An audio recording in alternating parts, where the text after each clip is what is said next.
Assalamualaikum warahmatullahi wabarakatuh.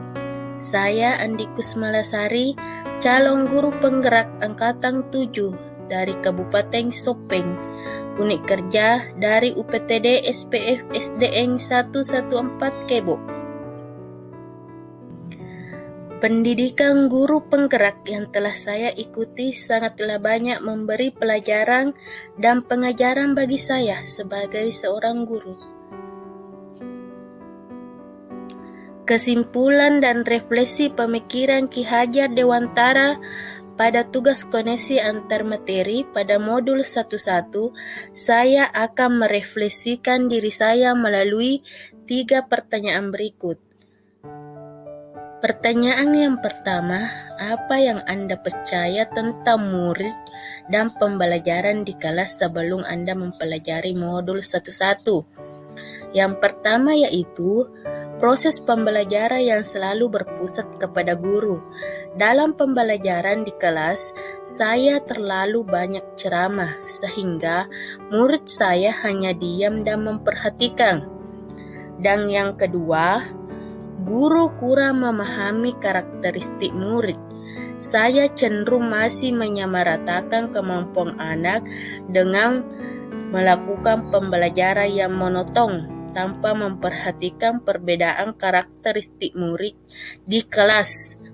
Selanjutnya, yang ketiga, rendahnya motivasi murid sehingga mereka pasif dalam proses pembelajaran. Saya sering merasakan ketika mengikuti pembelajaran, ada beberapa siswa terlihat lesu dan tidak bersemangat sehingga tidak ada komunikasi dua arah dalam pembelajaran, dan pembelajaran itu pun menjadi tidak bermakna, bahkan tidak menyenangkan bagi murid. Dan yang terakhir, pembelajaran terfokus pada ketercapaian KKM dengan mengutamakan perkembangan keseimbangan aspek kognitif saja. Dalam hal ini, saya sering lupa bahwa pendidikan bukan hanya mentransfer ilmu, melainkan ada aspek lain yang perlu dikembangkan dalam pembelajaran, seperti aspek afektif dan psikomotor, sehingga anak bisa mengembangkan potensi yang ada dalam dirinya secara maksimal. Pertanyaan yang kedua, apa yang berubah dari pemikiran atau perilaku Anda setelah mempelajari modul ini? Yang berubah dari segi pemikiran yaitu yang pertama, pembelajaran berpusat pada murid. Artinya, dalam proses pembelajaran yang menjadikan murid aktif karena mereka terlibat dalam proses pembelajaran sehingga dapat mengkonstruksi pengetahuan. Yang kedua, menghargai setiap perbedaan karakteristik murid. Anak tentunya terlahir berbeda setiap individunya. Mereka memiliki keunikan masing-masing. Saya sadar dengan adanya perbedaan ini akan menjadikan pembelajaran lebih berwarna, di mana sebagai pamong, saya harus menuntun murid sesuai dengan kodratnya. Yang ketiga, menyadari bahwa guru bukan satu-satunya sumber belajar. Apapun yang ada di sekitar kita bisa kita gunakan untuk sumber belajar murid. Murid bebas memilih sumber belajar apa dan dari mana yang akan mereka gunakan untuk belajar. Merubah pemikiran dari menuntut menjadi menuntung.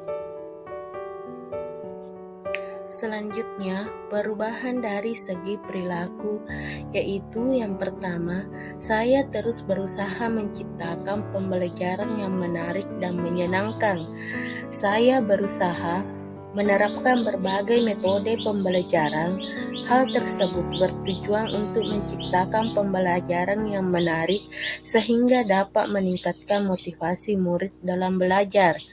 Yang kedua, memberikan kebebasan kepada murid untuk menyelesaikan tugas sesuai dengan minat, bakat, dan kreativitasnya masing-masing. Dan yang terakhir, menuntun murid dalam mengembangkan potensi atau bakat yang dimilikinya sesuai dengan kodrat alam dan kodrat samang. melalui kegiatan observasi, wawancara, dan pendekatan secara personal guru. Maka guru akan tahu potensi dan bakat yang dimiliki setiap murid sehingga mampu menuntun perkembangan potensi dan bakatnya secara maksimal.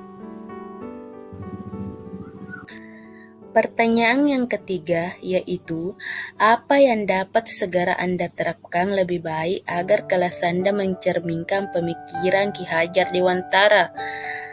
Yang pertama yaitu merancang dan melaksanakan pembelajaran yang interaktif dengan melibatkan murid sehingga mereka mendapatkan pembelajaran yang bermakna dan menyenangkan. Yang kedua, menerapkan konsep merdeka belajar, yaitu dengan memberikan kebebasan kepada murid untuk bereksplorasi dalam menentukan belajar, baik akademik maupun non-akademik. Guru tidak lagi menjadi sumber utama, namun guru harus kreatif agar murid bisa dibimbing dan diarahkan sesuai dengan kodratnya. Yang ketiga, pembelajaran yang mengutamakan aspek budi pekerti, yaitu pembiasaan yang baik akan selalu saya teladankan pada murid supaya mereka menjadi pribadi yang baik.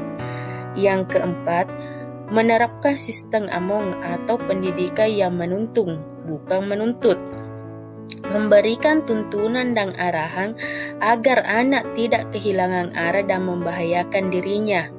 Yang terakhir, pembelajaran sesuai dengan kodrat alam dan kodrat samang, artinya mendidik sesuai dengan kodrat alam yang dimiliki anak, supaya mampu memberikan tuntunan dan perlakuan sesuai dengan karakternya, sehingga pembelajaran lebih menyenangkan, kemudian tetap terbuka dan selalu mengikuti perkembangan samang yang ada, namun tidak bertentangan dengan nilai-nilai kemanusiaan dan konteks sosial budaya yang ada.